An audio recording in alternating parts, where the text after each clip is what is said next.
here. Clapping for the start of the stream.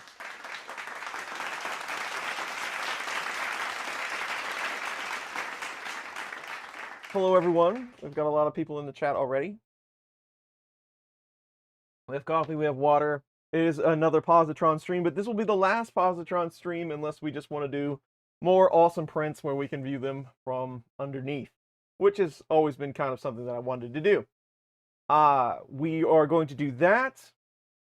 I've got some cleanup to do. We're going to watch this print. We're going to go over a review of what I did, what we did in the last stream. There were a few things that I had to do to get set up.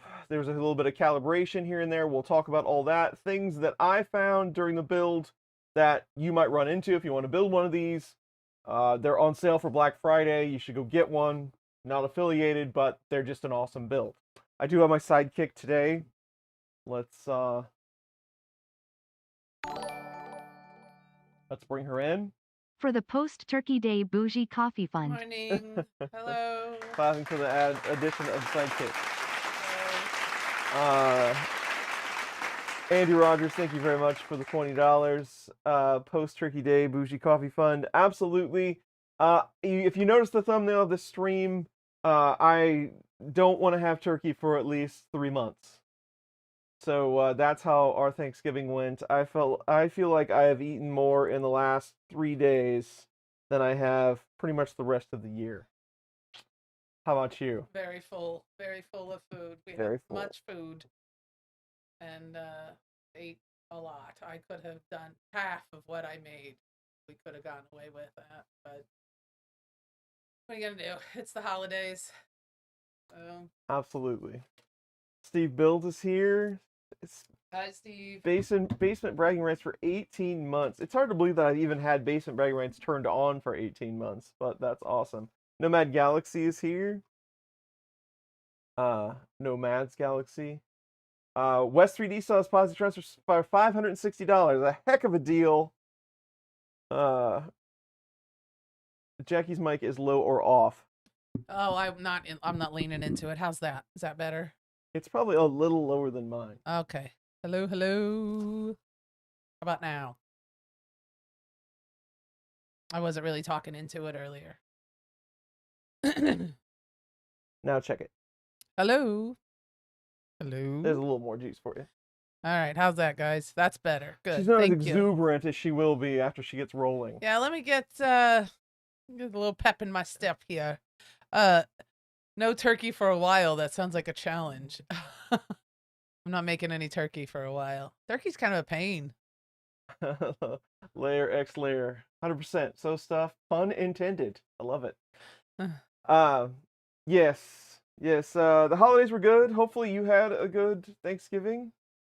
If you celebrate Thanksgiving. But I am glad that it's coming to an end. I did put out a post on YouTube and on Patreon weeks ago saying that this would be the next stream because I was pretty sure that the projects would be done. And they are done, but it took a lot more of my time without getting too creative. It took a lot more of my time than I would have wanted it to, but they are complete, and we can talk about that as well. All kinds of good stuff since we haven't been on in a while. Where do we want to start? So I want to start with a review, but if we have some stuff in the chat that we want to go over, if we want to do any of that first, I'm all for that as well. I don't know. What do you think? What feels right? See where you've been and what you've been doing? Well, we can kind of break it up here because I got a lot to talk about. All right. Well, let's see. It's cold. It's snowing. That is true. Chilly here today. I don't have a camera that can get you a look at the snow, but there's a lot of snow out there. Yeah. Well, not a lot of snow, but there is some snow, which is more than enough for me. Let's see. 27 degrees here today and snow, but only like 2 to 3. Nothing. And it'll be done by noon. So we'll be able to get out this afternoon. Ron's fridge died. Now he's got to fill it. No, that's Boo. the worst. Okay. So I have done a couple of prints on the Positron, I'm not going to lie, because I wanted this stream to go well. I worked on, in between the last stream and now, I worked on it like 30 minutes at a time, doing this and doing that. I found a couple of things that on this kit that I received, mine's quite a few months old now from LDO, that some of the settings were set differently than what the build intends, and I will show you what those are. But first, let's just start real quick with the first test print, and we'll talk about the things that I had to do to overcome some of this. Now, all in all, remember, it's printing upside down. One, you're printing on a glass sheet. We'll talk about bed adhesion. It is possible to print on bare glass. I'm not really good at it, but again, we'll talk about that. You do see some print artifacts. The Positron, by default, does print very quickly. Some of that is what you're seeing, some of that in there. But Input Shaper was tuned. So now, with that said, where should I begin? Let's start with, and feel free to jump in here if there's anything good in chat. But let's start with calibration after you get everything assembled. So where did we leave off? So where we left off last time,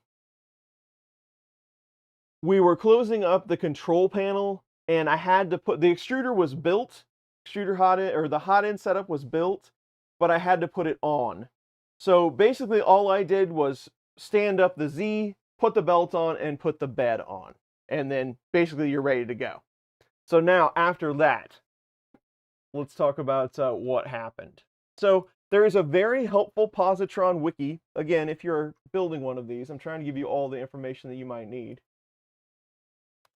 Positron wiki is where it's at. And let's just take a look at it. So these are pretty much all the helpful things that you need to know after you built one. And, slicing for clipper and things like that, that's a completely different subject. I have a video on that, how to do your start print. But just to do the test prints that come with the Positron, you should be all set just by running through these. Now, they do recommend you flash the latest image to your SD card for clipper and everything that will go on your screen. But the big thing is Z in-stop.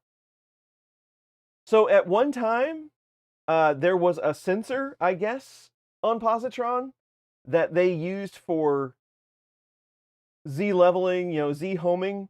They have flipped over to a micro switch. Mine did come with a micro switch, but the biggest thing that I had to diagnose was the configuration and this pin right here.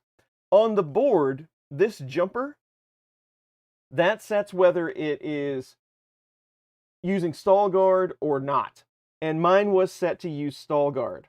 So I had to flip that over so that I could use an in-stop switch. So that was the first hurdle. And then the rest of it's pretty self-explanatory, at least with the version of kit that I got. So we're all set there. But then I did have to do some change up in the firmware in printer.cfg. Both of the configurations are in here for in-stop switch and for probe, but mine by default was set to virtual in-stop, meaning you were using a probe. So all I had to do was comment this out and then uncomment the pin that I was using for that in-stop switch. So no big deal, but I also had to add this, which was not in the configuration. Homing retract distance, I set it to 15, and I will show you why. So the in-stop switch that you add, when you don't have sensorless homing, is right there. It sets on the extruder motor body. The body should be all the way down to the bracket that holds the Z upright, so all the way down. But if you home, where you're going to calibrate your in-stop with a calibrate in-stop command, but if you get down to where you need to home, when it retracts after that home, it doesn't retract far enough to untrigger the switch. So it's just going to throw that error over and over that says in-stop switch has already triggered after home. So that's why you bump up this retract distance so that it will go high enough to untrigger the switch so that it knows that you've homed and now the switch has been untriggered, so it doesn't act like the in-stop is broken or something like that. Those were the biggest things that I had to jump over. Nomad Nomad Galaxy said that LDO base config on the SD is still alpha programmed. We're working on updating their image. Awesome. So that will help a lot of folks out. But if you have one of these, if you get the same configuration that I did, then you'll know how to get through that. So let's take a break from that for a moment. I have a few more things for you, but let's take a break from that for a moment. I do have a ton, as usual. I don't know if you can see all the stuff that's on the floor back here, but I really need to pick a few things up. We do have where's my threefer?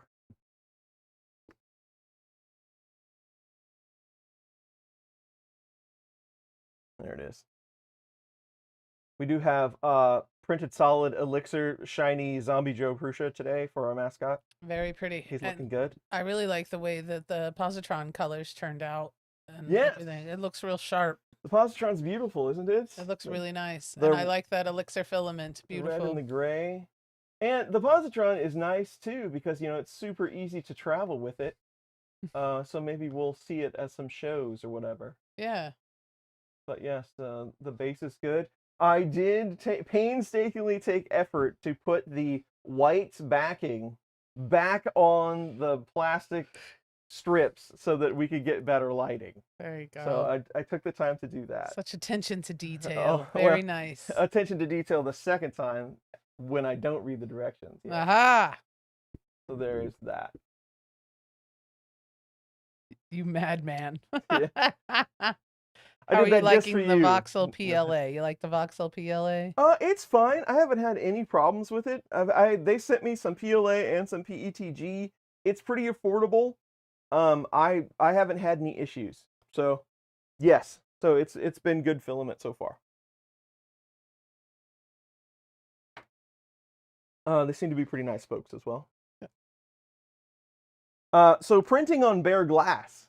That's something that I have done over the years, with some success. There is a way that you can get the glass clean just right, where it almost kind of has a tacky surface.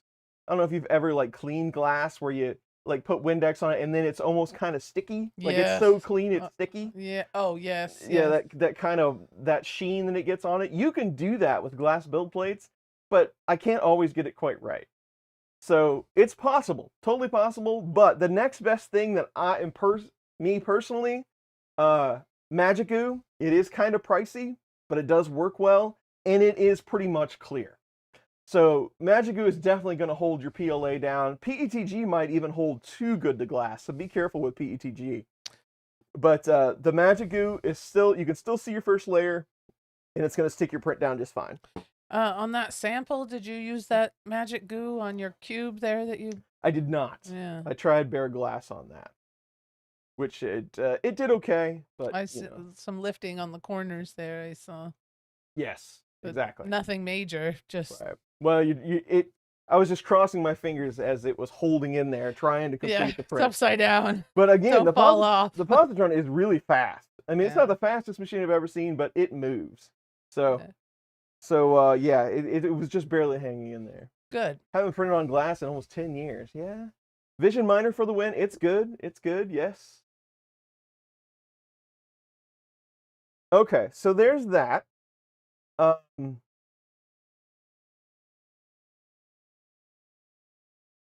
So let's go back for a second. We're going to get to the print, I swear. The print only takes 45 minutes, so we got plenty of time. Ah, good.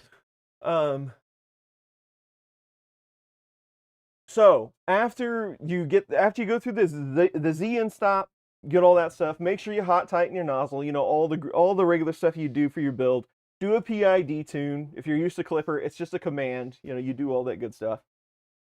Level your bed. Now, and do I have a screen and table? I do. So leveling the bed on the Positron as of right now, since we're just using an in-stop switch, you're just doing the paper test, right? But your back position here is stationary. That's actually where it plugs in, so you can remove it to make it collapsible. That's stationary. So you kind of have to keep that in mind. These front two can be adjusted. So during the paper test, it's going to let you bring the bed down close to the nozzle, run a piece of paper in between this and the nozzle just where it touches, trying to get that perfect first layer. I set mine in the back first to try to get that to be kind of the center point because it doesn't move, right? And then I moved to these two where you could actually adjust it a bit.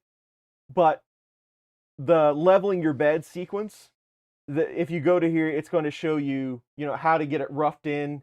First, you're going to calibrate the end stop. That's going to be your first paper test.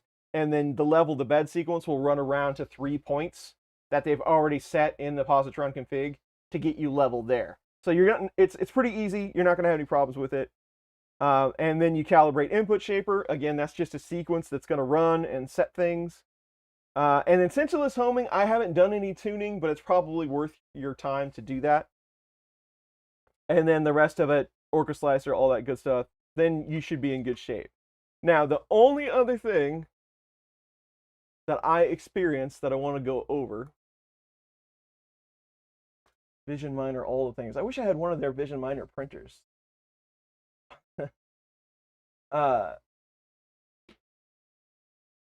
Aquanet, there you go. Good old hairspray. I haven't used that in a little bit. So the only other thing that I ran into, and that's what was causing some of the noise on this test print, and it's going to be really hard to see, I think. So underneath here, right, there's just a hot end, and there's a hot end fan. You can kind of see it right there.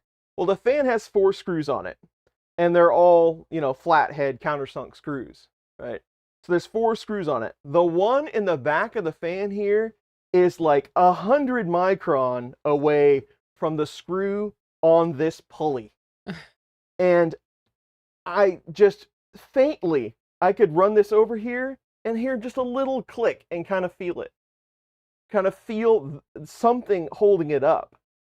And that's what it was. So I tightened down the fan screw that was on this hot end fan, and they just barely miss. It is free right now, but the tolerance right there is super close, super tight.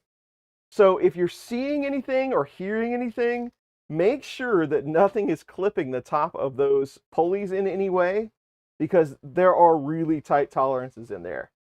So that's really the only issue that I found that I probably messed up during the build. I didn't get those quite tight enough, and they were touching. So, but from there on out, everything has been really good. So we are in good shape. All right. So there is everything that I know. Yes, absolutely. That you can barely fit a piece of paper in between those two screws. It's crazy. Yeah. But still awesome. A great build. A lot of fun. It seems intimidating with all the different parts. I have so many spare parts now, which I love. Which that's going to be most of my day, putting these parts somewhere. But awesome build. Pretty easy to do, all in all. Again, intimidating when you get it out of the box. But after you get moving, it's not bad at all. And it's portable. You get a cool case. You can take it with you. You can amaze your friends by seeing the first layer up close and personal. It's fabulous. Well, it sure is clever. Very clever design. Very cool. Yeah.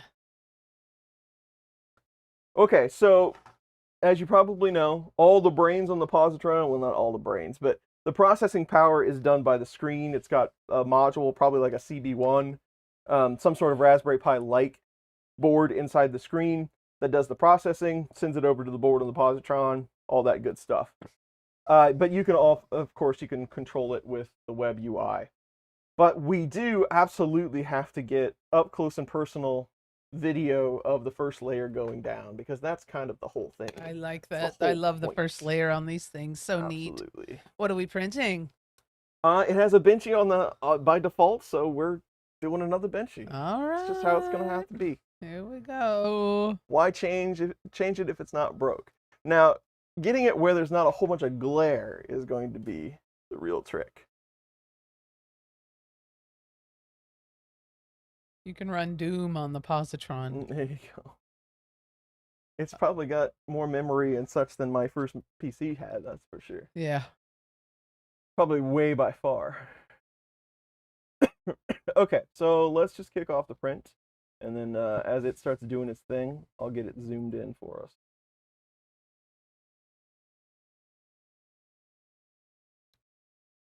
And then we can get to all the unboring non-3D printing conversation that we usually like to do. It's a full fat CM4. Nice. Compute module 4. Closure fan on off. What else? Extra squish. Yep. In fact, the default Vinci on here has a brim. If you needed to get extra stick, you could always use a brim. Music Dad, it's snowing there. Oh, where? Oh, there he is. Hello. Yes, it is snowing. A little snow. While I see George, Spectre V3i, there's George. I have the pictures of your bear build. Can we show them on the stream? Is that okay with you? I've been talking with George about his bear build through email, and I thought, hey, people might want to see it because it does look pretty cool. George says yes. Awesome. Killer Prince is playing with the Positron. Awesome. Good.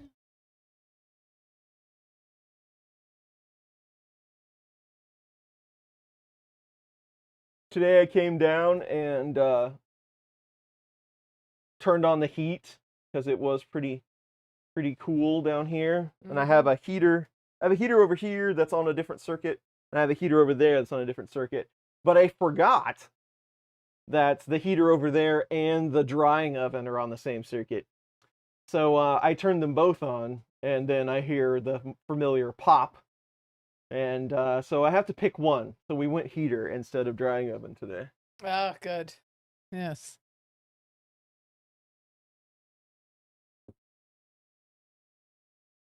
I still have yet to tear it down, the Positron, tear it down, fold it up, and then put it back together just to see how consistent it is. I don't know why it wouldn't be super consistent. All right. But it would be a nice test before you took it to your friend's house and then you had to do all the calibration again. Mm-hmm.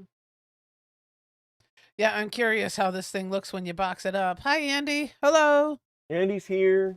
Hello, Eddie. Hi, Eddie.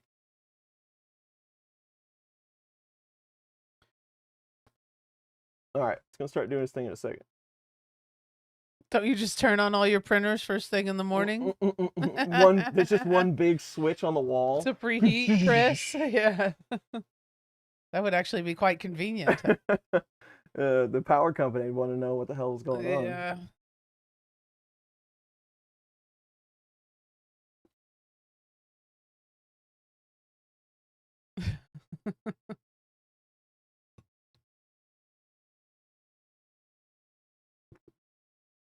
All right. So, no. What else? My friend Mary makes noodles at Thanksgiving.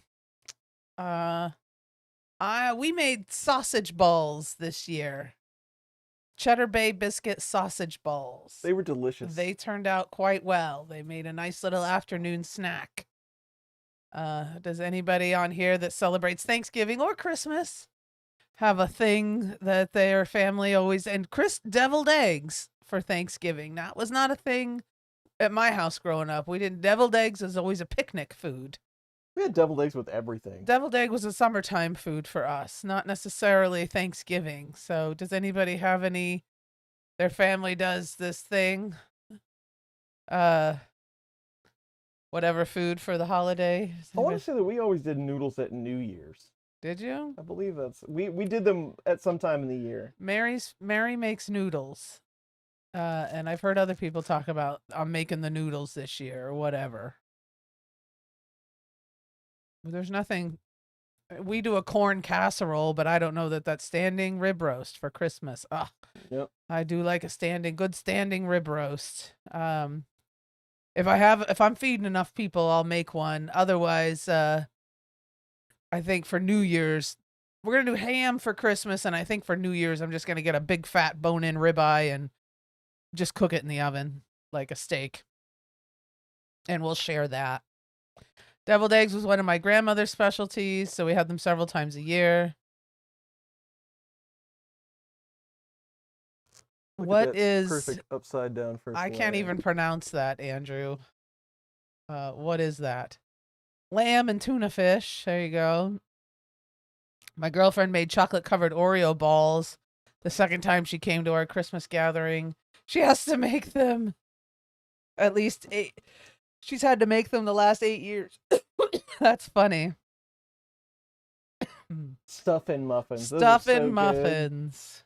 You like those, huh? George, I will just share them live here on a screen share here in a moment after we're done watching this awesome first layer go down. That is really nice. Get ready though. Like, I know the audience can't hear it, but when this thing starts trucking, it's like a blast furnace. It sounds like it's over here eating something alive. Look at that text. I got extra squish because I wanted to be super fat. That's cool. It looks really good. Such a neat thing to see that first layer from this angle. Yeah. To see it go down like that. It's a benchy like you've never seen it before. Yes. So neat. Abel Skeever. It's a Danish ball-shaped pancake. Thank you for that. Interesting. Frusa gummy bears for Thanksgiving Day. Black magic. He's with newbie says, what is this upside down printing? Black magic. Wobot was saying this morning, he's like, finally, filament printers are like my resin printer, printing upside down. There you go. That's really neat. There you go. It's fun to watch it fill it over too, though. That's cool. There you go. Unfortunately, it's focusing on the light. There you go.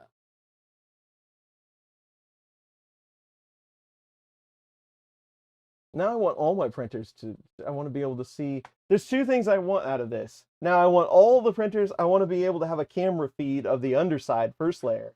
But on the Positron, I want to be able to have a camera feed on the hot end so you can see the top as well. That's really neat. It's going. All right. So we'll let it do its thing while we chat here. I'll try to get you multiple angles because kind of after the first layer is down, you're like, what's going on into there? But we'll watch it here for a little bit. That's cool. So cool. Very cool. All right. Music Dad was broken down for Thanksgiving. Spent the day locked in the dealer lot. Microwave spaghetti was my dinner. That's just sad. I'm so sorry. Bummer. Hello, Helge.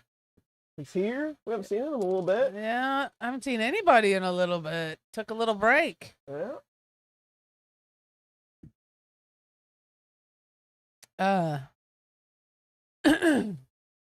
So it can actually see the print. Nice. Okay, I don't even know where to start with all this. So my thought was I would consolidate some of the dry boxes and like put the filament over on the rack so I could see it. Well, the rack's full. So I took the exercise. So I left some at the end, right? At the end of the rack so I could like so I did PLA and then, you know, the common stuff. PLA sorted and then PETG sorted and then all the other stuff. I have a lot of ASA, but very little like PC. I have 3 or 4 spools of PC, carbon fiber, all that stuff. So I left that at the end and then I left space. Well, that's all out the window now. It's because yesterday I needed more space to get rid of some of the stuff out of the boxes. And I moved everything down to fill that space and then kind of sorted it. I've still got like 7 or 8 spools that won't fit. So I thought I was doing a good thing, but it just turned out to be a bigger thing. That's okay. Yeah.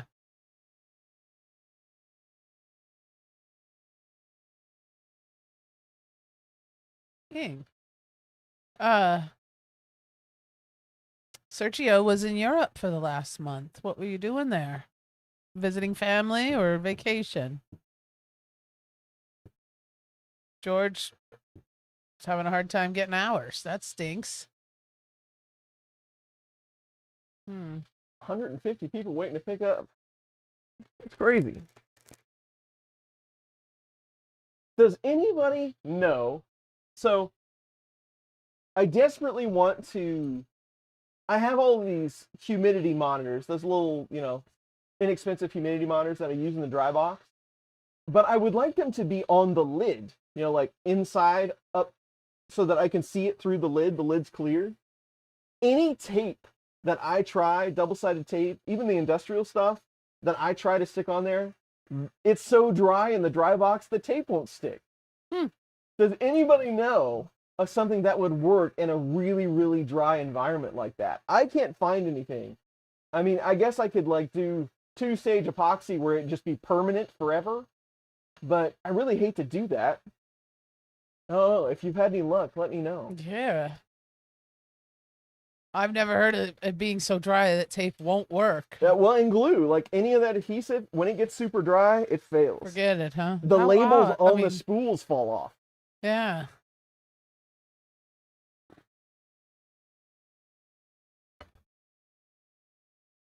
I'm just realizing this is the most I've talked in like a month. Yeah.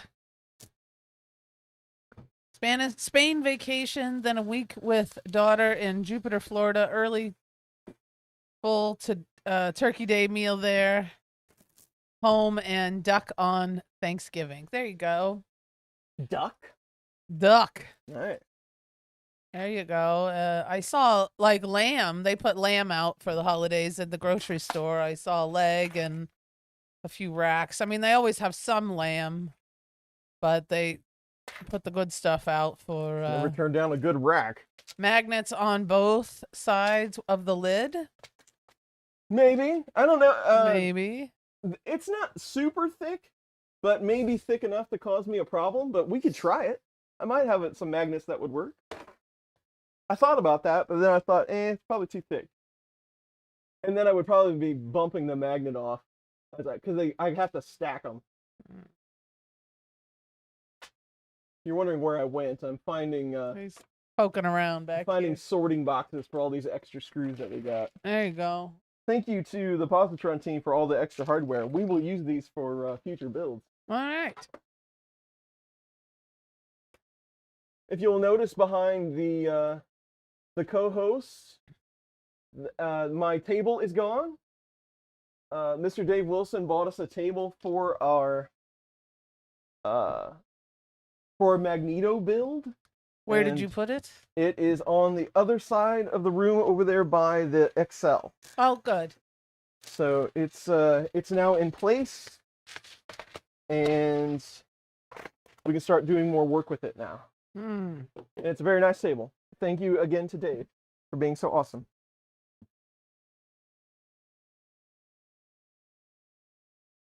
He's probably at his house cussing the snow, just like we are. Probably. I haven't seen him yet today. He'll be here.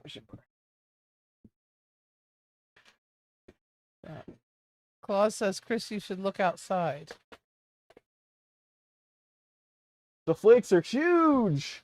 Are they? We got big fat snowflakes now. It's almost stopped here, looks like. Yeah. May buy the 2-head XL this weekend to get free shipping. Should I do it? You're asking the wrong people. Yes, of course you should do it. Yeah, that free shipping is awesome. For the XL, like I think it's like $3,500 for the 5-tool out the door. That's free shipping. That's pretty sweet. Because after you buy everything and all the accessories, you're getting pretty close to $5,000 after you ship one. So yes, awesome deal. Talking about the Core 1, yes, I almost feel obligated. The Core 1 looks really cool. We're definitely going to have to check that one out together. So we will. I love my XL. I've heard mixed feelings on the XL, but mine works great. It's my primary printer nowadays. It does everything that I need it to do. Benchy's moving right along there. Yeah, Positron don't fool around. No. Yeah, you talked about there was a big deal on printed solid going, right? Yeah, they're pretty similar. The deals that Prusa has versus the one that Printed Solid's offering. But yes, it's quite a bit off. So Printed Solid, you always get free shipping, but from Prague, it's like $200 to ship that XL or more. So Printed Solid's price points are different. So they're offering you like 4 kilograms of filament and all kinds of extra stuff if you buy one. So whichever way you want to do. All right, there you go. Andrew, I'm saving my pennies for a Core 1. Would love an XL, but that's going to take won the lottery money to get one. Big X fan here. Do it. Yeah, there you are. Mike is the king of XLs. He's got all kinds of stuff going on. Does he? Yeah. What accessories should I add? Texture sheet, nozzle adapter, extra 0.4 Moz. Anything else?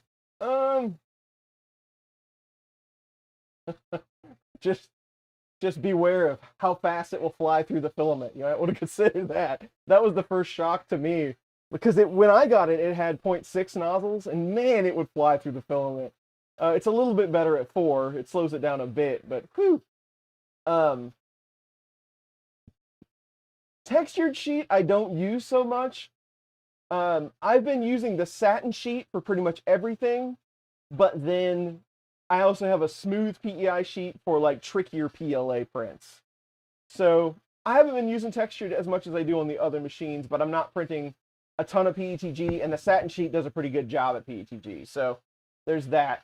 The nozzle adapter, I've used it like once or twice, but I really haven't seen a lot of value in it. I just got a couple of extra nozzles. What else is there to get for the XL? I mean, it pretty much has everything you need. I don't know. Your mom's here. Hey, Mom.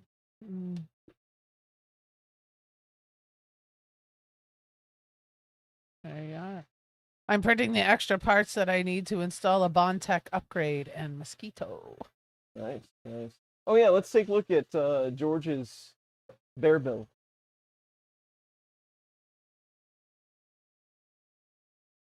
You got an enclosure for your XL, didn't you? Yes, yes. Have you put it on yet? You have not. Oh, you did. How you liking it? It's good.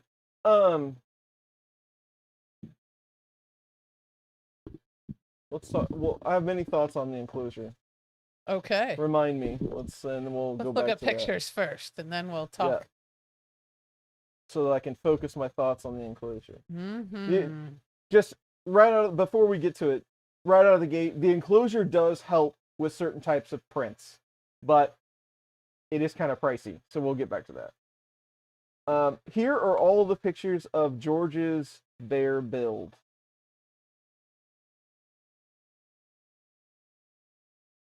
So it's just showing the spool holders and stuff he's done. But there's his build. He went blue and orange, which is it looks always nice. awesome. I like the color. Yeah, looks good. Nice. Very nice. As he's building it. Looks like it prints really well already. He's running Marlin. So that's cool. There's as he's building. I like how he's got all his filament up top there. That's handy. Yes, very handy.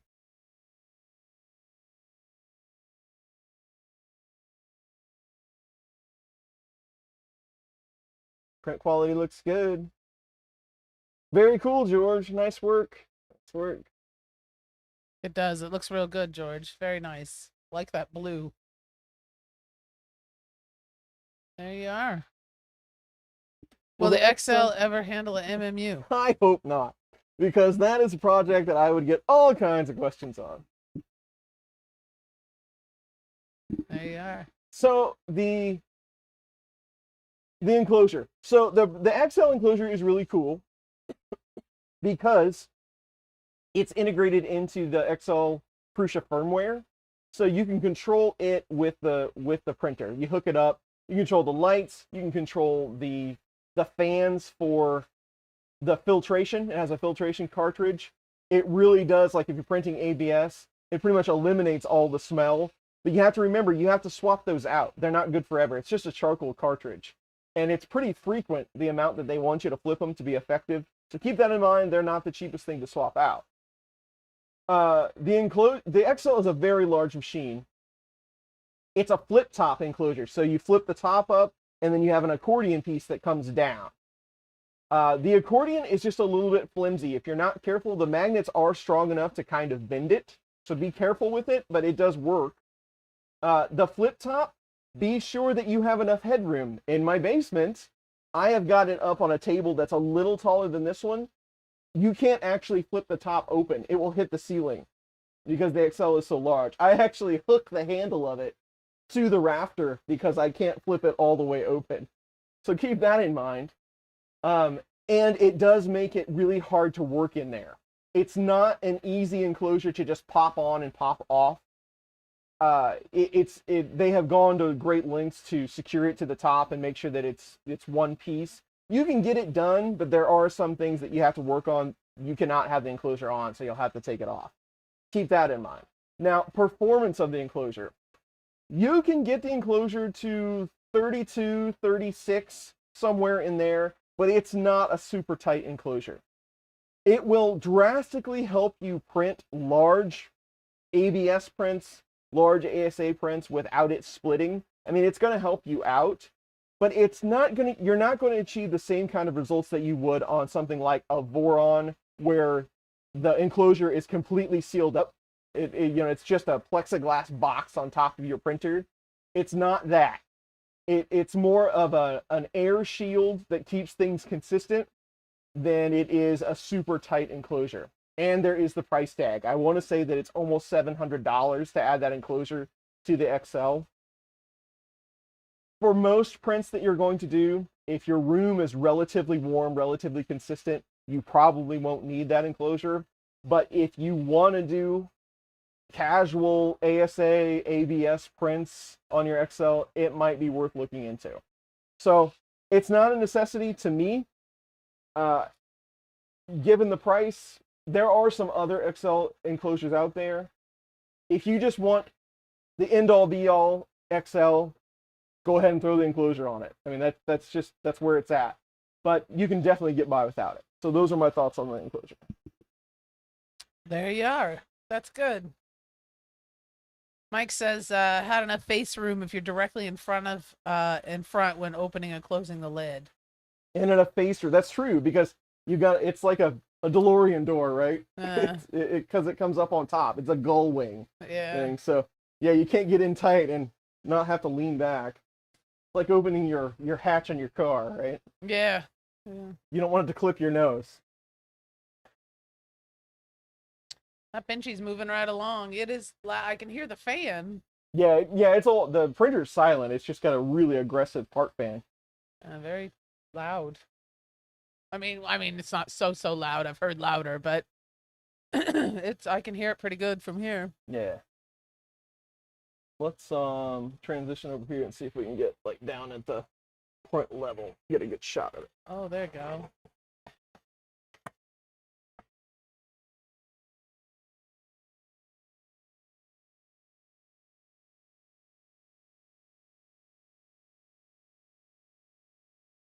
If we can get it to focus. It's going to want to read the words on that filament spool. There you go. Oh, that's neat. And the camera makes it look like it's ringing, but it's actually not. I think that's just an effect. We'll of course take a look at the print when it's done, but I think that's just an effect of the camera. So cool. It's upside down. 10K RPM. What's that? Does it actually tell you what those are? Is that that's not a question. I mean, that's probably like what the fan is turning at. Oh, okay. 10,000 reps a minute. I see. Yeah. There's one of the firmwares that will actually tell you PWM ratings from the fan, but I don't remember if it's Clipper or not. I don't think it is. I want to say like RepRap does that. It will tell you how fast the fan's actually turning. That's kind of neat though. Yeah. But no, it doesn't right up front. Yep, it's clean. It's nice. After I got that screw clicking fixed, it really improved the print quality. Yeah, good.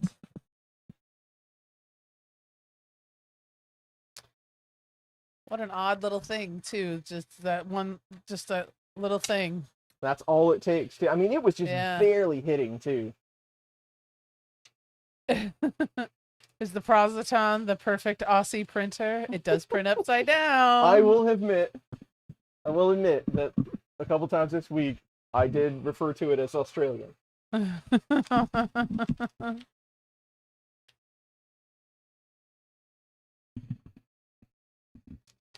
There you are.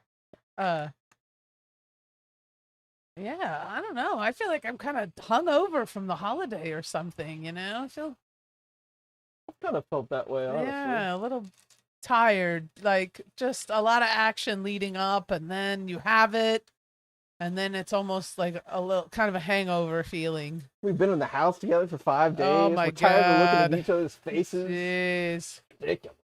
All this family time. Ugh. It was just the two of us this year. It was all right. We had a nice time. Ate too much food. Way too much food. Yes. I have a carbohydrate hangover. Oh man, I did. We did okay. We had eggs this morning for breakfast. I think that's a start. Like less carbs, more protein. Oh, there's Jeremy. Hi. How are you feeling?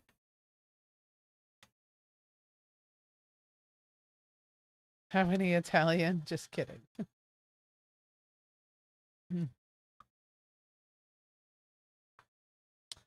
Yeah. So, and then tonight, livers. You're gonna fry livers.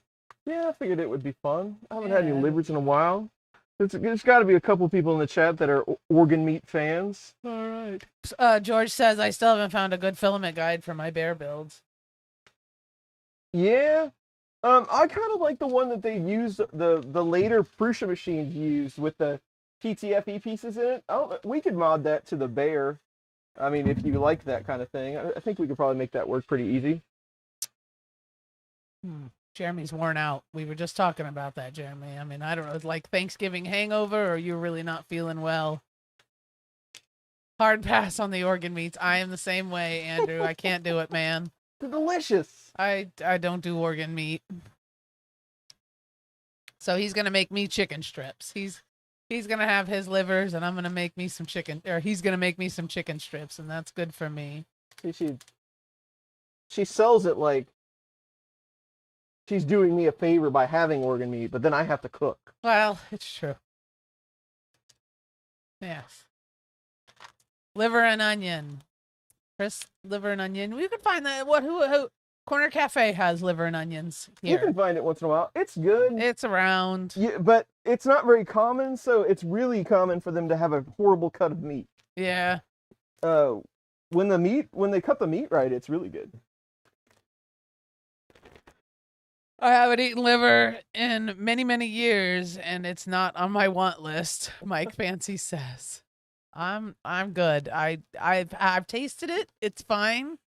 I remember Grandma talking about like tongue.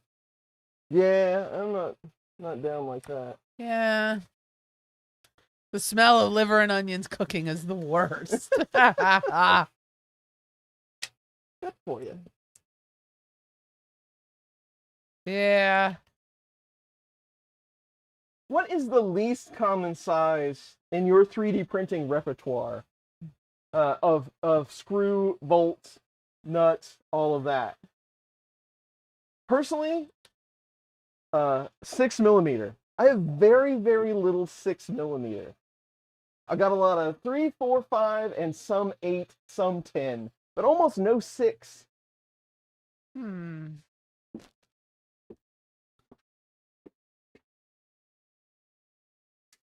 Oh? You don't have an answer for that, honey? No, not yet. I don't have an answer for it. They, I don't know. It's cooking.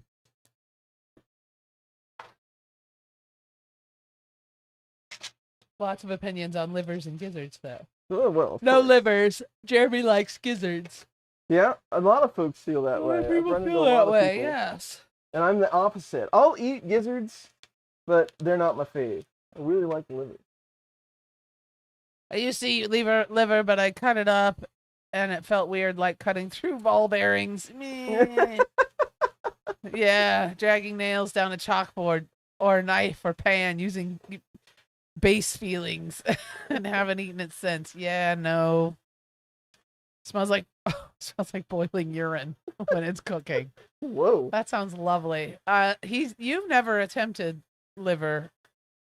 Like chicken livers is about as high as I'll go on the. Yeah, I don't. I have cooked it before in the past, but not in a lot of years. Yeah. I just did the lid conversion on my Prusa enclosure, so I just picked it up. So I just picked up some more 3x6. George says. I just picked up some more 3x6. Lid conversion on the Prusa enclosure. What part of the 3x6? I've done that. I'm not sure what hardware that is. Which is a great conversion, by the way, if you have a Prusa enclosure and you don't have them stacked. The flip-top lid is super handy.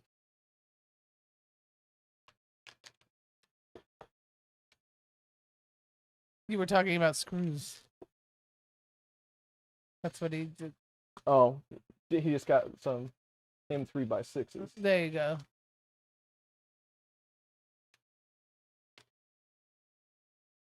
So many baggies. You got a lot of stuff there. The 3x6 holds the top down, is what he's saying. Yeah, gotcha. Yep. On it. Anyway, it's kind of fun. I'm looking forward to dinner tonight. I'm gonna make some honey mustard to go with it. Haven't had honey mustard in a while. I'm never eating again. Never. Well, you're gonna eat tonight, right? Nope. You're just gonna make livers and look at them. Yep. I'm not gonna eat them. Okay. I agreed to cook them. I didn't say I was gonna eat them. All right then. M3x40, Peter Walker says, is the one that he has a hard time. M3x40s, yeah. Anything over 40, you're getting in kind of a no man's land. I do have a few, like, 10 M3x50s and 55s, but they're pretty uncommon. I bought them specifically for one thing, and I can't remember what that thing. Maybe the claw machine used one. I don't remember, but I bought all kinds of. I don't even want to know how much hardware I ended up buying for the claw machine. That thing probably cost like $3,000 by the time I got it done. I was trying to be, not creative, but standardized, because, you can make anything work if you have the right parts, but I was trying to well, nobody's ever going to have this part, so I was trying to buy standard nuts and bolts to do the same thing, so I ended up with a lot of nuts and bolts. There you go. Yeah. Anyone ever use 5 heads on XL print? Yes, all 5 heads. Yeah, all the time. Sure, why not? You just made a turkey not so long ago, right? With 5 colors using the 5 heads. Nope. Hobbies with newbie. I'm having sausage casserole for dinner tonight. Now, is that breakfast sausage or is that Italian sausage? Just curious. I think we ate pig liver, but I ate beef liver once and was sick. It was very different. Maybe it was beef and pig made. I don't even know. Beef is a little different than chicken. I've never had a pig liver. Neither have I. Do you remember that place? I'm sure we've discussed this multiple times. We've been married long enough. That place, Clem's, that sold the pig brain sandwich. Remember that place, Clem's, over there? Was it Independence? It was a drive-in. I remember there was a place that had a pig brain sandwich. I don't remember where it was. I've never been there, but I have eaten brains and eggs at Nichols Lunch, which, in some regards, it's like a lot better than corned beef hash. I don't know. It's just like little brown pieces of meat. It's not like it's pink. You know? It was a breaded sandwich for me. It was a breaded sandwich, and I remember having a bite. And really, there's not a whole lot of flavor at all. It's more of a texture thing, and not impressed. So I don't know.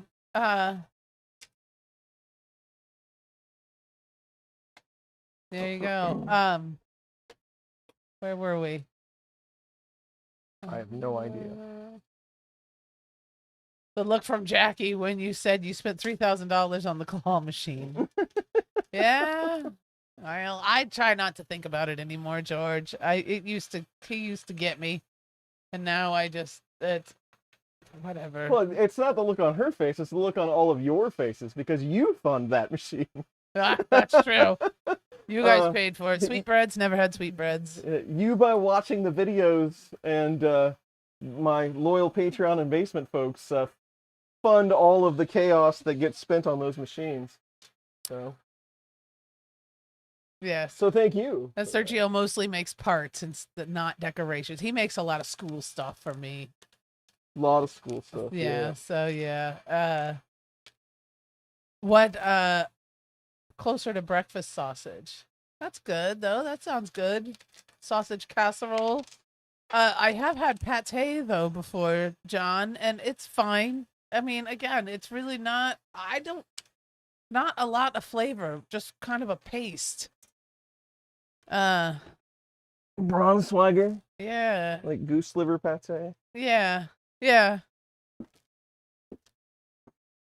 Here in the South, they talk about eating everything. From the rooter to the tutor. I think Prusa should have Azure Blue and PETG and Galaxy Azure Blue. PET. I agree. We tried sweetbreads in Barcelona. Never again. Was it a texture thing, Sergio, or was it a taste? Was it wangy? Gamey? Wangy. I don't even know. Sweetbreads is a gland, too, isn't it? I believe it's a gland. I don't even know what they're referring to. I could be wrong, though. I'm not familiar with my...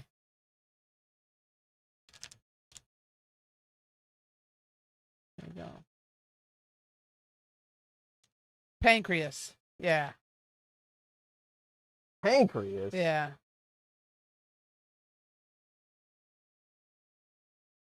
Sergio says the thyroid. Yeah, that sounds...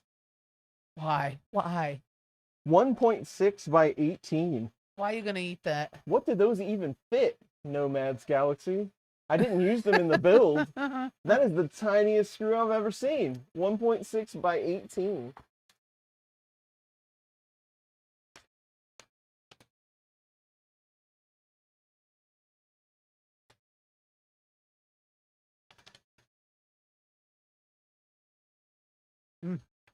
Yeah, I've never had that. I seen it on a movie, Sweetbreads. Did Hannibal Lecter? Yes, it was a Hannibal Lecter. We were watching that the other night. We were watching. Got about halfway through. Silence of the Lambs, the one where he's talking about sweetbreads come like in the second or third movie. In oh, is that a thing? Yes. Well, Hannibal Lecter in his bag. So, sweetbreads, people sweetbreads. That guy's such a character. Look at that upside down benchy. It's beautiful. Hannibal Lecter.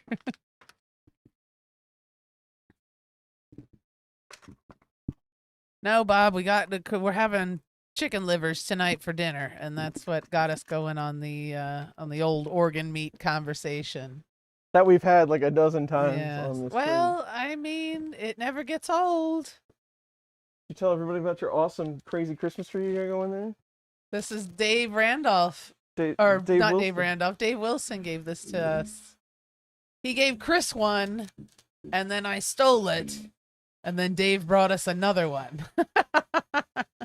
So There you go. So now I got two. I'm gonna take one to school though. The kids will like it. And I don't need another one, Dave. Keep them. Yeah, Dave, we're all right. I have so many full things up now. on trees. He'll pop up here in just a minute. I appreciate it. Probably been listening the whole time, just hasn't joined the chat because he's busy. Oh, he needs a tree. He's in there. Dave, we don't need any more trees. He's building a tree right now. I'm going to have to put it back, though, so that they can't pick it up because they'll try to touch it. And, I mean, I guess if it breaks, it breaks. But I'd like to keep it around for a little while. It's kind of fun to watch. Kind of excited. Kids will like it. The tree. We also got one of those little Hallmark. I don't know if you've ever seen where you hit the button and the little snowmen dance and they sing a song. I'm going to take that to school. They're really going to like that. So that will be a big hit. Oh, yeah. They're going to have a hard time tearing themselves away from the lunch window with that one. I'll have to turn it off.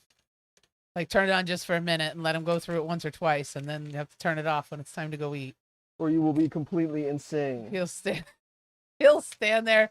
A particular student will stand there and listen to it over and over and over and over again. Jam. Rock it out. This kid. So around Halloween, we had one of those where if you walk by, it was a plaque that hung on the wall, like a picture frame or whatever. They hung on the wall, and a gargoyle would sing "Wild Thing," and it was set on the motion. So whenever you would walk by, this kid every morning would plant himself in front of that gargoyle, and he just thought it was the best. So this will be fun for him. So I love liver. Haven't had it in a while. Hobbies with Newbie says. Recipes for liver and onion seem to use beef, so it must have been pig liver that made me sick. I can't imagine. Next time we do one of these builds, everybody in the chat, you can be my witness. Wafer head and countersunk screws are not the same screw, but I did put the wafer heads in with the countersunk screws because I don't have enough of them to create another box. So if I ever need one, remember, they're in with the countersunk screws. I'll try to remember. Somebody here will remember. Remember that, future Chris. You're going to need that information someday. It's at 1 hour and 4 minutes and 7 seconds that I reminded you of that, future Chris. All right, gang. It's on you guys now. Chris is no longer responsible. I signed the paperwork. That's all I do. Now it's on everybody else. When I spotted my first white-tailed deer, I had to eat part of the raw liver when I gutted it. Ooh. Is that like from, what's that movie? Red Dawn? Isn't that what they did in the... Probably. Was that a ceremonial thing, George? Doesn't sound that tasty to me. It does not. I can't imagine. Tastes like iron. We have a very out of focus. Yeah, we got our Vinci's all blurry. Is he? A Yes. step away. Yes.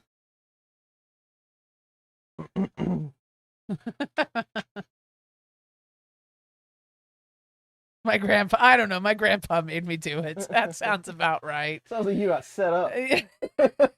Joke's on you, kid. I was say that. Are you going to make your grandson do it? That would have been my grandfather. Did you make your son and grandson do it, George? That's the real question. This is generational trauma, if you ask me.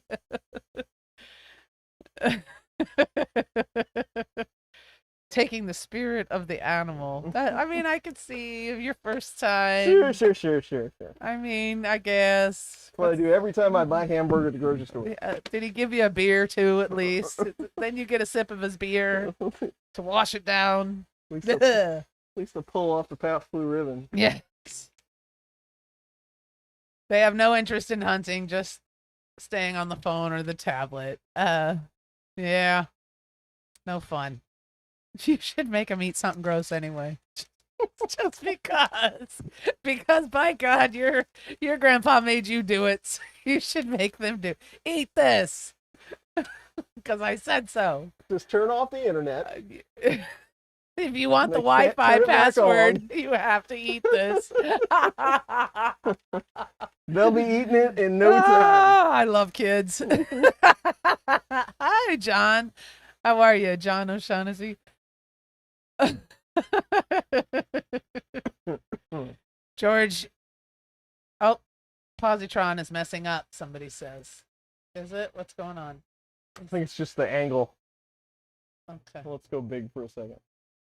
Oh, it's the Uh-oh. fan is blowing filament next to the print. We'll let it do what it's doing, and we'll pull it off and see what happens. Bummer. Oh, Steve Builds gifted 20 memberships. Whoa, Steve! Thank you, Steve. Wow. Hello, hello. That's like $40. Thanks, Steve.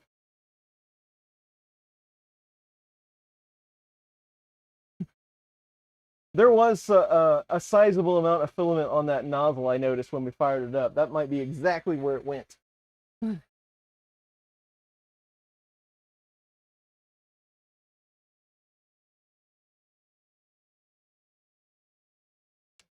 here.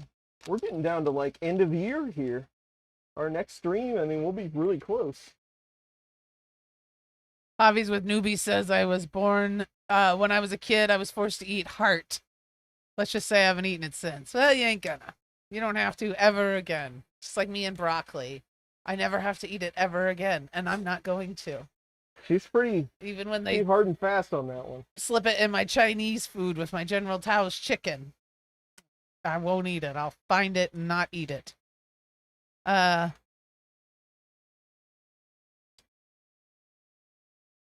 you are. Ooh. Cold. John's cold. Walked outside. 7 degrees Fahrenheit. Now back inside. Little chilly today. Is that about right for the season, John? I'd say it's 29 here today. I think we got a high of maybe around 30. That's a little chilly for us this time of year. We're usually in the mid 40s and on a good day mid 50s, but like usually we're somewhere in the 40s. We don't, freezing at night, but it'll warm up a little bit during the day. So John says if you did that these days where you made your kid eat weird gross stuff, that you'd probably get thrown in jail. That's true. Happy holidays, Steve. That was very nice of you. Thank you. Happy holidays, Steve. Thank you. Thanks for supporting the channel. That helps us a lot. I like broccoli. Of course you do, Mike. Because you're a good guy. Good people like broccoli. Yeah. Seems a little early this time of year. I expected 20s or 30s. Yeah. I think I got a little chilly early on this year. I think it was like 100 degrees yesterday. Is that cold for you? You getting a cold snap, John? Last year, 54 degrees on Christmas Day. Yeah, we've had 65-degree days here on Christmas. Oh yeah, Andrew Rogers said that I think it depends on the part of the country that you grow up in. I grew up in Southern California suburbs. I knew 0 hunters growing up. I mean, like my uncle and my dad would hunt. My grandparents liked to do pheasant. They hunted pheasant. My mom still snickers when she sees pheasant on the menu at a fancy restaurant. She thinks that's hilarious because I think she kind of grew up eating pheasant. Well, anyway. Looks like some sort of new pollution control device on that Benchy smokestack. How'd we do? Let's see it. Well, I'm gonna wait for it to cool off a bit. Camera's not on it. That's one thing that that glass does not like. It does not like it when you try to pull it off when it's at least a bit warm. My toddler loves broccoli. Oh, I see. Children love broccoli. I've never really liked vegetables or beans. I like salad. I like raw vegetables. I like salad. I like raw spinach, raw peppers, carrots, anything raw. Except for broccoli. I'm pretty good with, but I just don't care for, just don't care for cooked vegetables anyway. It's food, you eat it. Well, I'm a weenie. I grew up in New York. We hunted fish off of Sandy Hook. There you go. What kind of fish up there? we get a lot of we're trout here in Missouri, especially like in the Ozarks. River trout. Not a big one. Some smallmouth bass. Bass. Crappie. Crappie. Flounder, bass, sea robins. What's a sea robin? That's one I've never heard. I used to eat cooked spinach and vinegar, but I don't like cooked vegetables. There you go. I do like a wilted salad. I don't think that counts, though. The spinach with that hot bacon dressing on there. Oh, my God. It's delicious, but I don't think that counts. I'm from New England. We do catfish. Yeah. Lots of catfish. It finished already. It did. 42 minutes on the Positron. No, well, and we got a little That's extra filament, though. smokestacky. I wonder if we Oh. can kind of pick that off, or will You're it come off dying to without. pick that off, aren't you? Huh? You're just dying to pick that off. I of would there. like to take a look at it, yes, but you should do it. There was a lot of extra. Again, there was a lot of extra I wonder if filament you on can the get that off nozzle. without breaking off the. Be careful. Eh.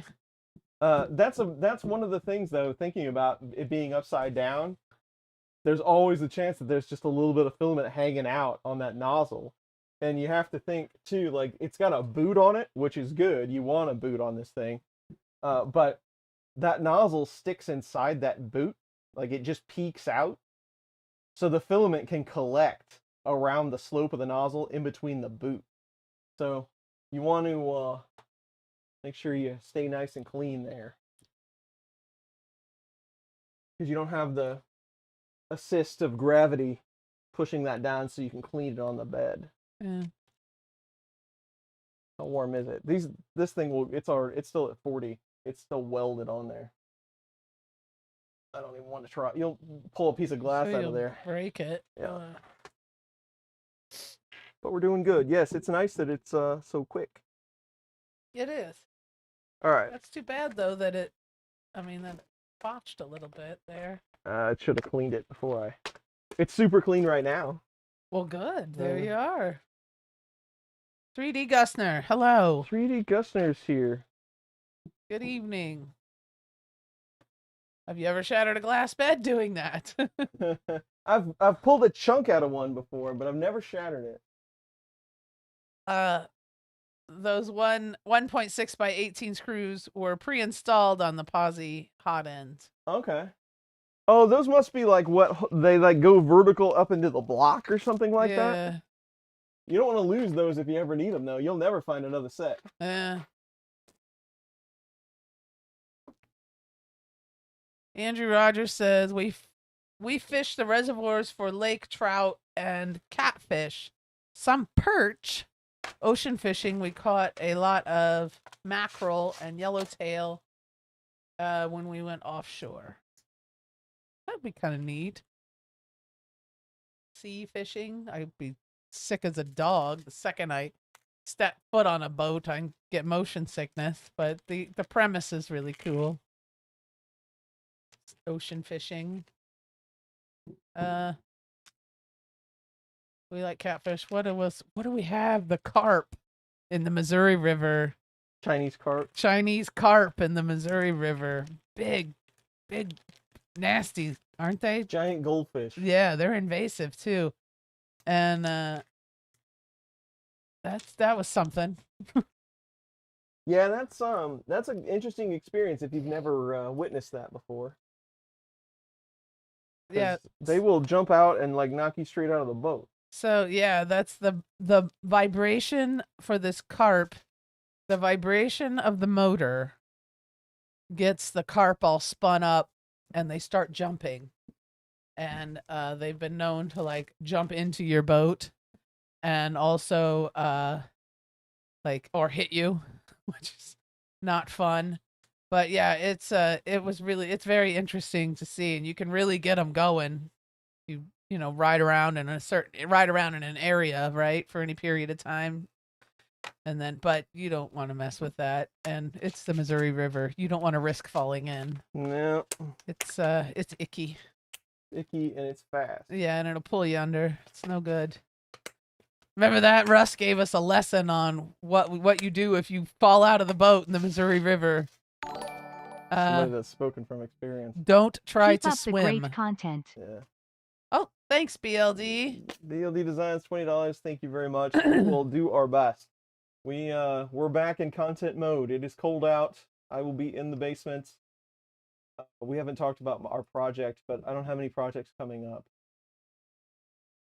The 3D Benji and Aussie mode. There you go, Gussie. Yeah. Thank you. With catfish, the stinkier the bait, the better. I've heard that. And I do like catfish. I like catfish nuggets. Of course, it's fried, right? I love it. If it's fried, then I will eat it. But I like catfish nuggets and stuff. What do you do then if not swim? That's what didn't he tell us? You tuck. You're supposed to flatten out and like try to point towards shore. Like just small movements. Because you're going down the river, it doesn't matter. It's fast.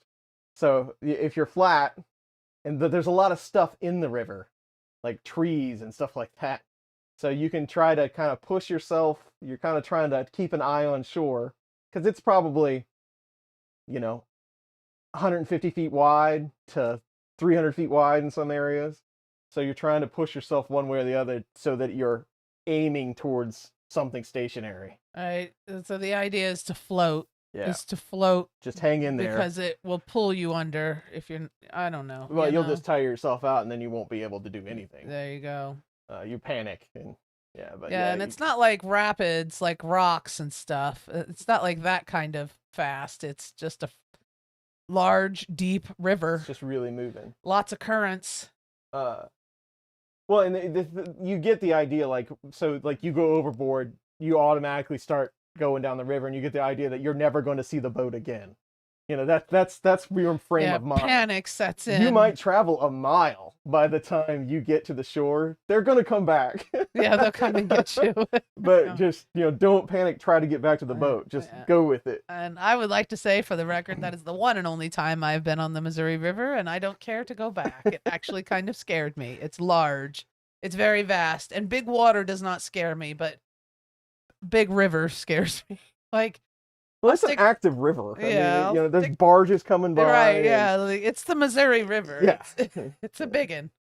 Yeah. I'll stick to my little Niangua canoe float river where I can drink beer, and it's no deeper than my knees most of the time. So. All right, let's see. We're at 32. It's still on there pretty good. It's like the rip at the beach. Swim across the flow. You'll get to the side and out of current. It's exactly like that. Yeah. Back in the 80s, we dumped a canoe in the Minnesota River, and it was damn tough to get to the shore. I'll bet it was. Rivers scare me as well. Went fishing on the Mississippi growing up. Lived a few blocks away. Yeah, they're just they're big and fast. Had nightmares about current taking me downriver. Yeah, it's scary. Been on the Amazon. It's like an ocean on the move. I would imagine even bigger than the Missouri or the Mississippi. Yeah. It's just full of really dangerous things. And like I said, I'm not afraid of big water. I grew up swimming in lakes. The ocean. My dad lived in Houston for a long time. Went to the ocean all the time. Big water does not frighten me. This does. It's just big and fast. I don't know. I got nothing. It's angry. Scary. It's angry. Yes. And I'm a pretty good swimmer. Yeah. So you wouldn't like boating on the upper Niagara River above the falls? Maybe in like a large boat, somebody else driving, not in the fishing boats that I rode in. Minnesota Wrinkle, worry about getting stuck under the frozen ice on a river. Yeah, no thank you. I would like to do ice fishing though sometime. I would love to go out to one of those little shacks. I want to do that and drink beer all day and fish. That sounds lovely. Have snacks. It always brings it back to snacks. I'm a snacker. What can I say? When I was a kid in Africa, the river had flat dogs, crocodiles, big suckers too. You just kept away, I would imagine. No kidding. Never boated above the falls. If something goes wrong, you ain't gonna make it. That's what Mike said. He was talking to Rod.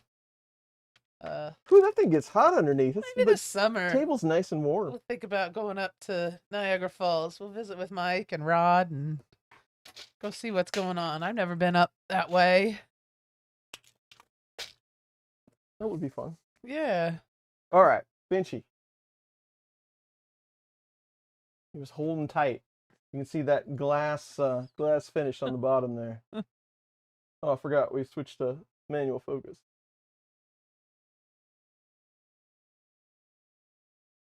Very shiny. It wants to It's trying. focus. There we it go. goes. There it goes. Yes, very shiny. Had a brim on it. So the quality looks really good, though. I mean, you can see the input shaping. Like, you can see some ridgings in there. I think we could probably tune it in even a little better than that. But again, remember, we're like at the micro level here. Yeah. Yeah, we're very close. What's this turn look like? See, there's our friend there. That is extra filament all day. And it must have come from that nozzle. It just finally had enough space to release it.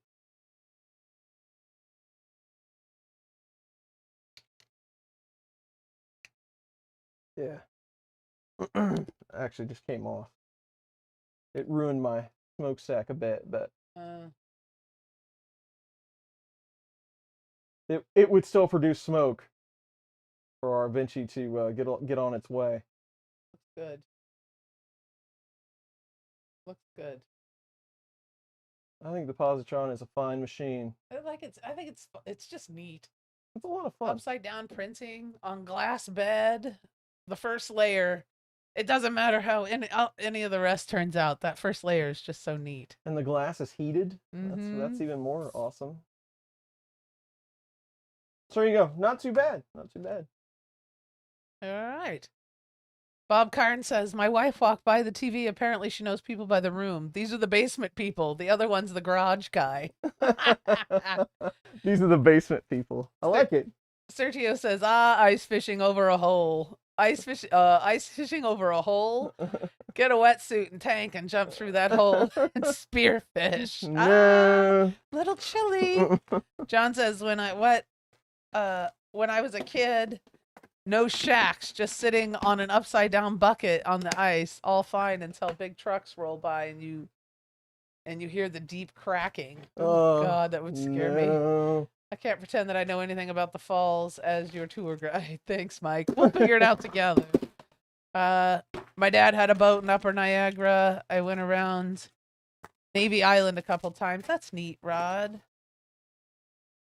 Yeah. There you are. People are liking the benchy mirror finish. It's looking good. I'm trying to figure out how to stick these things on here. It's annoying.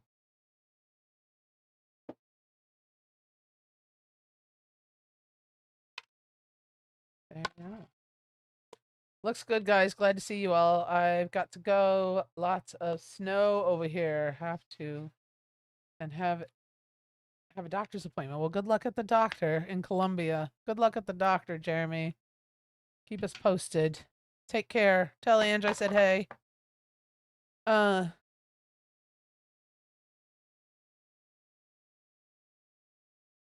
you are. So has everyone started the speed positron setup first layer test? That's what John O'Shaughnessy wants. Speed positron test? I don't know. These stick halfway decent. I could probably integrate this thing into a magnet setup. Maybe that will be this afternoon's project. There you go. Like I don't have enough to do. Oh, so busy. So the last couple of weeks, I took time off from YouTube to do other work. And you know, it's good to get away from making videos, and I haven't made any in a while, and I understand that. But you know, at least we were still doing live streams. But I talked about this before, but I did laminate flooring over all the flooring in the whole house. And last time that we talked, I had gotten most of it done, but there were two really tricky rooms. We had old porcelain tile in the kitchen and in the bathroom, and we only have one bathroom. So the kitchen, you know, all the demo of pulling the tile up was kind of interesting. But the kitchen was one thing, you can roll the fridge out and plug it in someplace else, all that good stuff.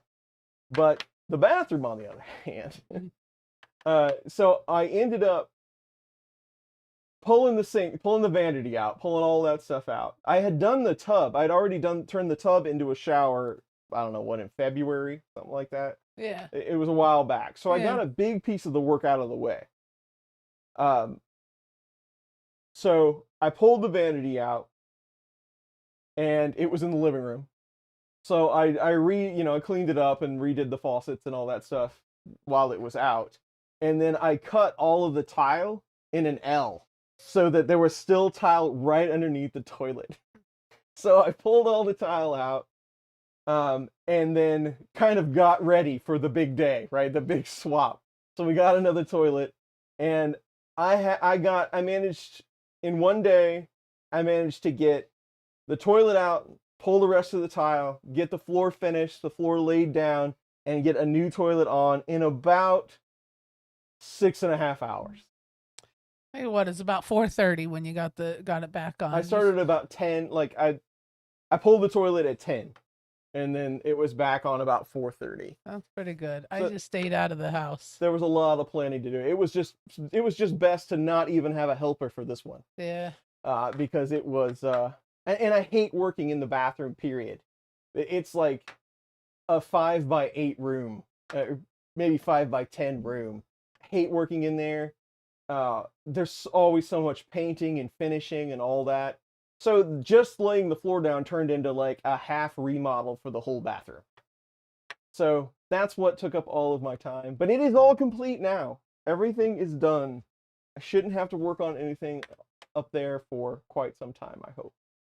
So that's what I've been doing. You did good. You didn't have to make any runs to Quick Trip, did you? Did you have to go anywhere to use the Nope. restroom? You No, did okay. I planned for it. That was good. Good. Yeah, I was at work all day, and then I went and visited my aunt, and then I stopped and got gas and used the restroom before I went home, and then about an hour after I got home, an hour or so after I got home, we had a toilet again. So that's good. It was a big day. It was a big day, but you did it. You did it, honey. I did it.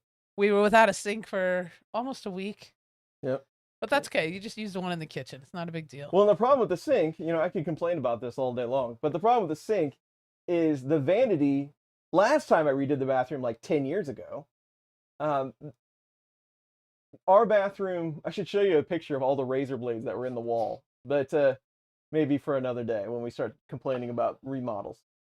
But the vanity was just all covering up a section of sheetrock that had that really old tile adhesive, because it had those small porcelain tiles in it, like all houses back then did in the United States. Those little tiles were stuck on the wall. Well, that really rough sheetrock was still back there, and it still had a hole in it where like the old toilet paper dispenser used to go. And they would pull air through there and make it all dusty and everything.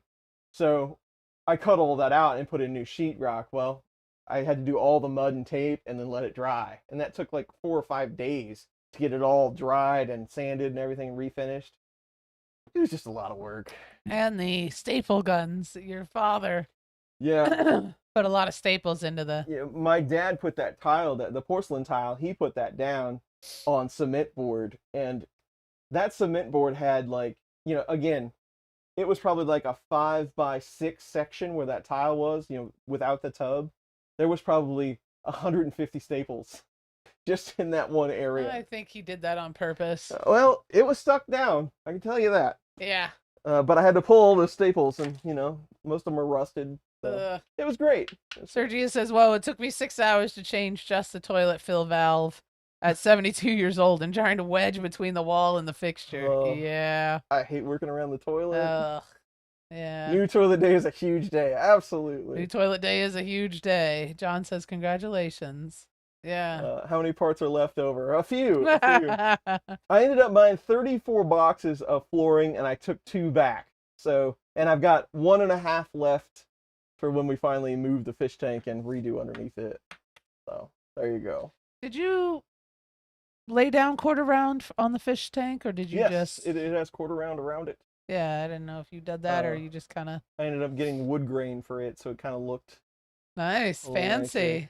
Thanks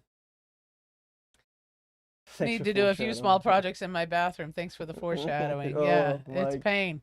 I'll come Good out and luck. help you. Yeah. It's gonna take you up on that if you're Yeah, not careful. don't have to. Yep. But it's done and it looks beautiful and there's no thresholds in the house. I'm really happy about that. We had these from the tile to the hardwood floor. You know, it's a different level, so you have to put a threshold in the kitchen and in the bathroom. And they get dirty and they collect hair and they're just 10 years of funk underneath there. So they're gone now. Everything's on one level, so I can sweep. It'll be easier to sweep and mop. I'm really glad about that. It's all the same now. And it looks really nice. It really, like, Chris and I were talking about it. The floor is a little darker, not much, but a little more brown than our original hardwood floors, which is sort of a blonde color, you know. And then but it warmed up the house a little. Not, well, he says literally. I was saying like the colors, it warmed up, made the house look warmer. Well, I think both. But it probably, and it's a lot quieter. The floor is a lot quieter. Yeah, that laminate's got some pretty good styrofoam underneath it. Yes. So that foam padding. Yeah. It's definitely warm. Yeah. I love the toilet seats. They don't slam down. They slowly, gracefully go down. Yes, he changed that because I put the toilet seat down when I flush, and I'm very noisy. So now he put the slow ones down. When they decided to make those no slam toilet seats a standard, I'm sure divorce rate just went down. Yeah. Because that's maddening. I know. But I don't like flushing. I like to put the seat down when I flush, or the lid down when I flush. Yes. Will Big Tree Tech Display work on the bear build? And is the filament guide something you have already? No, but I will show you what I'm talking about. I'll send you a file, and then we need to alter that a bit, depending on your spool holder. And then the TFT, you could probably get it to work. Because so that if you have the INC board, I think if you have the INC board, any other board except the INC, I know you can get it to work. But on the INC, you could probably get it to work because it does have TFT pins exposed. You do have an RX and a TX in that's called P3. It's that other 10-pin connector. You can get a schematic of that INC and it will show you where that UART is. You might be able to get it to work. It would be tricky, but it might be able to be done. I don't know. So there you go. BLD Designs is already using one. So there's a collab right there. I can feel it. Yeah. Get together. All right. Well, we're only an hour and a half this time. The Positron really knocked it out, but that's really all I have for today. We got all our hardware put up. We knocked out a benchy. I'll get the rest of our tubs cleaned up. Then we can start making more content. Yeah. Well, 2 weeks, right? 2 weeks. Back on the... What is it in 2 weeks? It's the 30th today. It's going to be the 14th of December. December 14th. You'll have to find something good. Maybe get that Magneto back out. I don't know. Yeah. We've got or the IDEX. We've got a Prusa Mark IV's to test out. We have an enclosure for the Magnetron. Magneto X, I want to call it a Magnetron. Magneto X to put on, and then we have to get back on the IDEX. We've got all kinds of stuff to do, but I will take an assessment as we start making content, and we'll see where we go next. I would really like to get that Prusa out of the box, though. There you go. Show you what you're going to get for Christmas if you've been good. And only for good people. Though. Only for good people. Only if Santa likes you. That's right. You got to be friends with the big guy. Yeah. And I'm not talking about Shane from Prusa. Anyway. All right. All right, everyone. Take care. Thanks for coming to the stream. Thanks for the super chats. Thanks for the basement support and everybody just generally hanging out. We appreciate that. Positron was an awesome build. I highly suggest if you're into building printers that you grab one because they are the coolest. Yes. And they're on sale right now. Yes. So go check them out. Thank you, everybody. Have a good weekend, I guess. Weekend. Yeah, we're no holidays between now and next stream. End of So holiday. We'll see you in a couple weeks. We'll talk Christmas stuff and yeah, stay warm, all my friends in the upper half. yes. So talk soon. Bye all.